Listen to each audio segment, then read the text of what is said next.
Hey guys, welcome to my preview of a big weekend of boxing. No matter where you're from, whether it be USA, England, Australia, doesn't matter. Two big events this weekend, of course. In the USA, it's CANELO Alvarez and CHARLO, while in England, it's Jai OPETAIA and Jordan Thompson. So we're going to start with Jordan Thompson, Jai OPETAIA first. That takes place, I think the card starts at 4:30 a.m. here in Australia. Not quite sure what the time is all around the world. Of course, it's probably 7 or 8 o'clock, whatever, in England. But either way, it's going to be when it's going to be. It's going to be a great fight. It's going to take place at the Wembley Stadium in London. It's for the IBF Cruiserweight world title promoted by Eddie Hearn's Matchroom Boxing.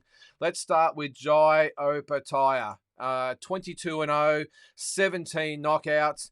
Represented Australia at the 2012 London Olympics, the youngest Australian ever to compete, I will say, at the Olympic Games. Turned pro 2015. Won his first world title in 2017. That was against Daniel Arman. That was a 9th round knockout for the Australian Cruiserweight title. That same year, he won the IBF, IBF Youth Cruiserweight title with a first round knockout of Virgil Hill trained Frankie Lopez in Melbourne.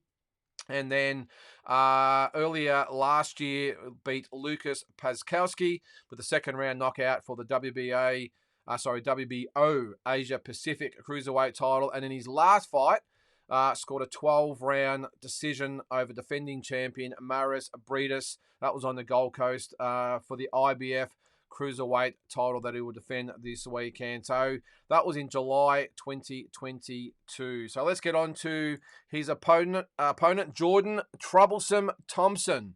The Englishman turned pro also in 2015. He won his first title. It was the IBF European Cruiserweight title with a 10-round decision over Vasily Duka. That was in 2022. And in his last fight, stopped Luke Watkins in the 6th round in defense of that IBF European Cruiserweight title. And that was in April 2023. So a quick breakdown of the fight. Now you can see there, Jordan Thompson, a big unit, 6'6" compared to Jai OPETAIA, 6'2". So the height difference is vast. Not quite sure what the reach difference is, but I'm assuming it's going to be substantial as well. Look, he's going to be a problem for Jai OPETAIA. Make no mistake about it. He's big. He's strong. He can punch. He's got a 15-0. I think it's 12 knockouts to his name. So he can bang. The issue I've got with Jordan Thompson is that he's very green. Even though he's had the 15 fights, 7 less than Jai OPETAIA. It could be argued that he has a slightly better record than Jai at the same time or the same stage of his career. Not quite sure that's the case. I know that some of the fighters that Jai OPETAIA fought on the way up, Ben Kelleher and these types of guys, very durable types of guys who he fought.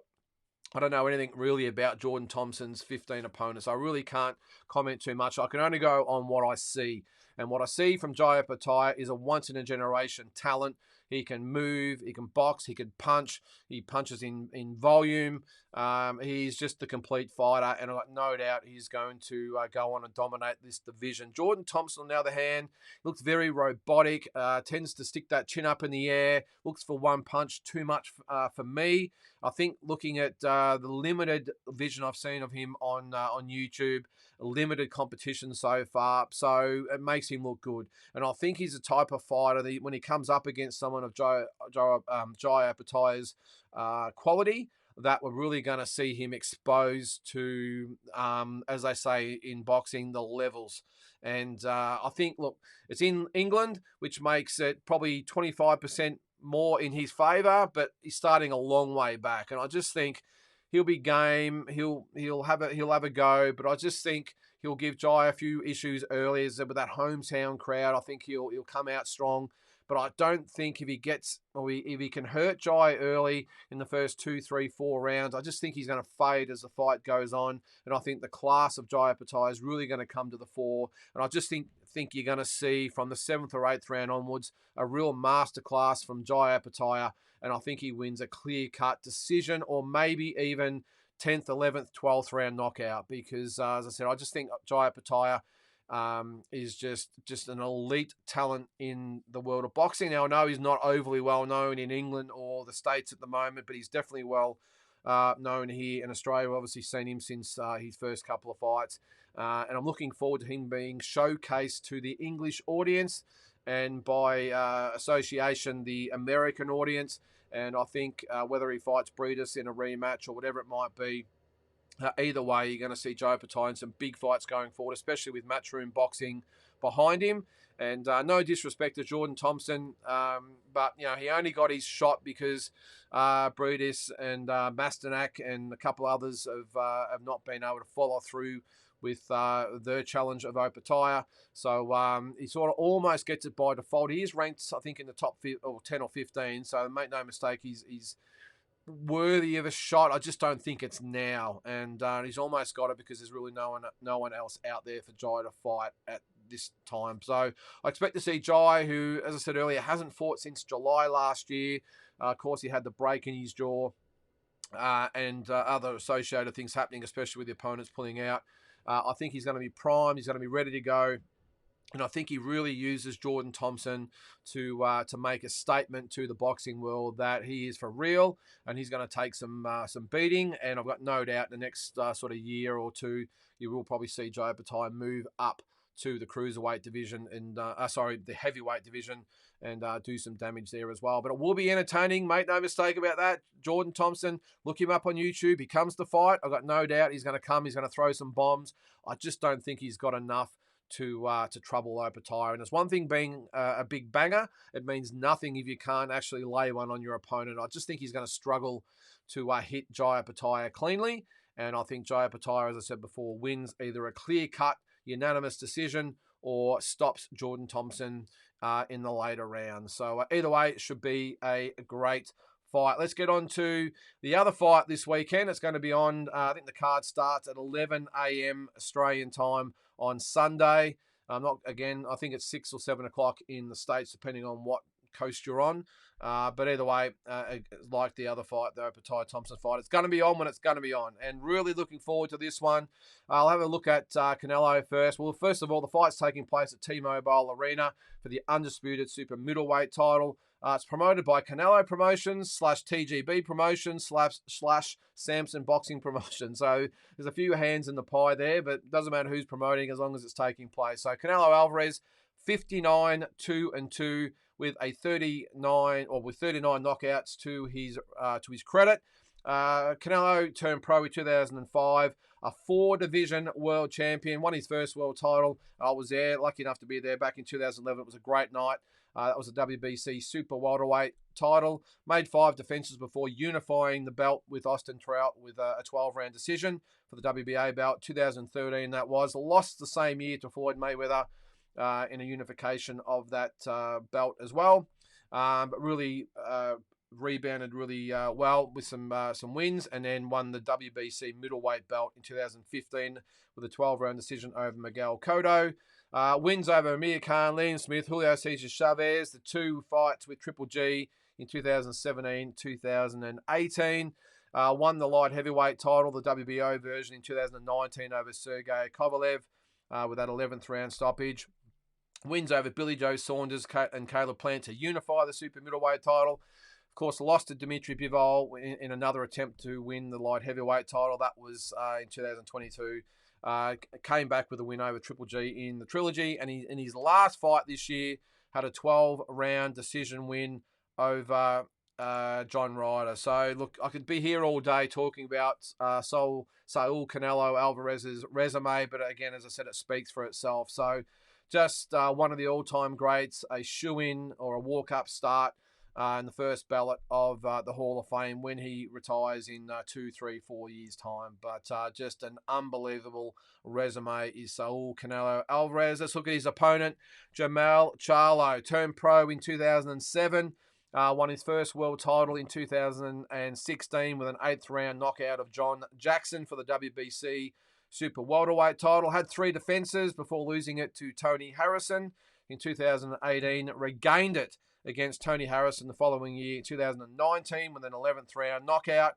And since then has unified the world title, or that weight title, against Jason Rosario with an 8th round knockout. That was for the WBA and IBF belt, along with his WBC belt.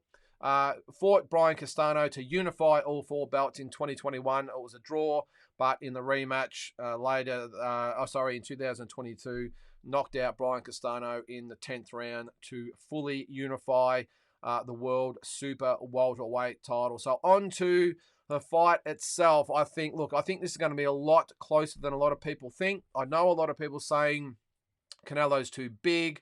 I don't see that as a reason at all. I think that Jermell Charlo, in my opinion, I don't know the exact weights, I think he would actually walk around heavier than what Canelo Alvarez would. Now, I know Canelo fights at 168, Charlo fights at 154, but I think Charlo would probably walk around at probably 180, 185, whereas Canelo, I would think, might be, well, maybe similar, but I don't think he would be heavier than that. So I sort of discount the weight factor. And if you actually see them facing off against each other, Jermell Charlo looks the bigger man. He really does. And I didn't think Canelo would look that small against him, especially obviously height-wise. I'm not sure what the exact measurements are, but it looks probably 2, 3, maybe even 4 inches in height that Jermell Charlo will be taller.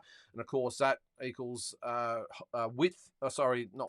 reach as well. I'll get that out. But the thing for me is, look, style-wise, I think Jermell Charlo gives Canelo Alvarez a lot of problems. He's an elite boxer. He can punch. He can box. Canelo can do both as well. So I don't see this as being a one-sided match at all. The only thing that probably swings me to picking Canelo Alvarez is the fact that he's been a lot more active than Jermell Charlo. Canelo Alvarez has probably averaged 3 fights over the last 4 years. That's a lot of fights. At one stage, he had 4 fights in 11 months and unified the super middleweight division. Jermell Charlo hasn't fought since July 2022, and I think in that time, Canelo might have had 4 fights. It's a massive, massive difference. And the other thing I look at is the work rate. I don't see Jermell Charlo's work rate being enough to trouble Canelo Alvarez. You would think back to when Dimitri Bivol defeated Canelo Alvarez over 12 rounds. It was the work rate that was a difference. Normally, when people or boxers fight Canelo Alvarez, they always tend to fight to his pace. So he decides when they're going to punch and when they're going to rest, and they seem to go along with that. Now, that's a typical sort of thing when you're fighting someone with a reputation of Canelo Alvarez. And they tend to be a little bit reactive more than proactive. Bivol, on the other hand, he said, well, I'm not going to fight at your pace. I'm going to fight at my pace. So he fought through a lot of punches. Canelo wasn't ready for it, wasn't used to that. And when Canelo was trying to rest, Bivol was actually punching.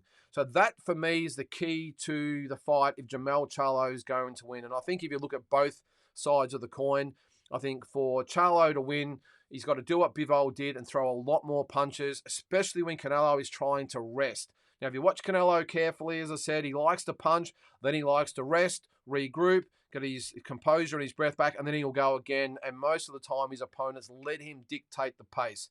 If Jermell Charlo is going to win this fight, he needs to do what Bivol did, and when Canelo is trying to rest or take a round off, he picks the pace up and gets Canelo out of his comfort zone. Can he do that? Well, he's an undisputed world champion for a reason. I think he can, but again, it's the inactivity that really makes me doubtful. Canelo, on the other hand, he just has to be Canelo Alvarez. He has to back Jermell Charlo up. He has to dictate the pace, and he has to put the pressure on. And while I think it will be quite even for 4, 5, maybe 6 rounds, I think both will have a real good look at each other, because Canelo Alvarez, look, he's one of the all-time greats. Make no mistake about it, as I said. Jermell Charlo, I'm pretty sure that Canelo will respect him enough to not go out and try and blow him out like he has in some of the other recent opponents. So I think he has a real good look at Charlo, who's very, very dangerous. I don't think there'll be a lot of action in the first 4 or 5 rounds. I think they'll both respect each other enough just to feel each other out and be very cautious about when they engage. But after that 5th or 6th round, I can see Canelo starts to up the pace. And I've just got a doubt about whether Charlo can go with him.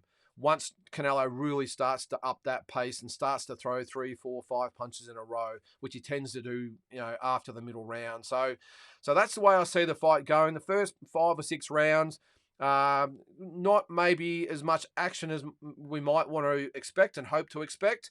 I think they look at each other. I think they're very cautious about when they throw and as I said, when they engage. And then after that 5th or 6th round, I think you will see Canelo really start to up the pace, and Charlo probably struggle to go with him. He'll have his moments. Don't worry about that. He might even hurt Canelo. He can punch. But I just don't see him being able to do that for the duration of the 12 rounds. And I think Canelo Alvarez wins a unanimous decision. I can't see him stopping Charlo. I know there's been a lot of commentary that he'll wipe Charlo out. I just respect and think too much of Charlo to think that Canelo can do that. And I think he's a lot more skilled than people give him credit for. And I think he'll give Canelo Alvarez a lot of problems. I just think Canelo will have the ability to adjust, do what he has to do, win the rounds, and I think wins maybe 8 rounds to 4. So it's at 116, 112. But in these big fights, anything is possible. Jermell Charlo, as I said earlier, there's a reason he's an undisputed world champion. The guy can fight. And although technically he won't be undisputed champion once the bell rings, I get that with the whole WBO and maybe WBC going to strip him. But all that aside, when they step into the ring and they start locking horns, that's the way I see the fight going. So my prediction, Canelo Alvarez by unanimous 12-round decision over Jermell Charlo, and Jai OPETAIA with a unanimous decision or maybe late round stoppage win over Jordan Thompson. But look, I hope you have a great weekend watching the boxing. It's always great when there's multiple big events on. And I know I can't wait to get up on Sunday morning, Australian time, and then go through the whole day on a lazy Sunday watching Canelo Alvarez and Jermell Charlo. So there you go. Interesting to hear your thoughts. Have a good weekend, and we'll talk to you next time.